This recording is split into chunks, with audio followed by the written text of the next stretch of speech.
One of the most common questions I get asked on my morning walk is, what is a square?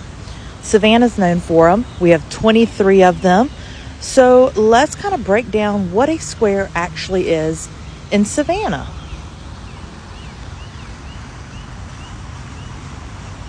Squares were originally created by James Edward Oglethorpe, the founder of Savannah and Georgia. He laid Savannah out in a grid system. So if you look at a map of our squares, it looks like a grid. Oglethorpe originally used our squares as a training ground for the military. There were 4 original squares laid out. That is Johnson Square, Ellis Square, Wright Square, and Telfair Square. Oglethorpe's original plan for squares included a total of 6. So he then added 2 more squares called the Lower New Square and the Upper New Square. Today we know them as Reynolds and Oglethorpe squares. So when squares were originally created back in the early 1800s, we did not have things like public transportation or automobiles. So in the 1950s and 60s, when automobiles and public transportation started to grow, the city of Savannah said, we have to do something because squares are literally in the smack center of a moving street.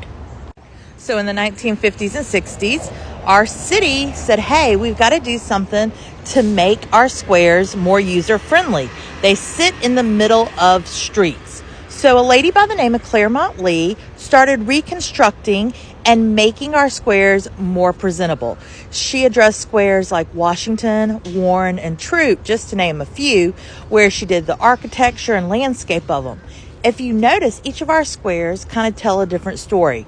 Some squares have fountains, some have monuments, and some just have a lot of green space.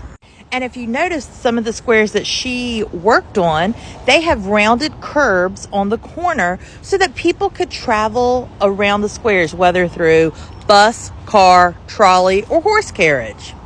And today in 2023, this is one of the things that sets Savannah apart and makes it so unique. And thanks to James Edward Oglethorpe, his vision of squares extended. And today we have 23 squares total. And today we have 23 squares with 2 half squares. Liberty and Elbert were original squares back in the 1800s, but due to progress of parking garages and widening streets, the city had to cut them in half. But there are still signs there that tell you at one point they were full squares. So that's the story of what a square is and how they're used here in Savannah.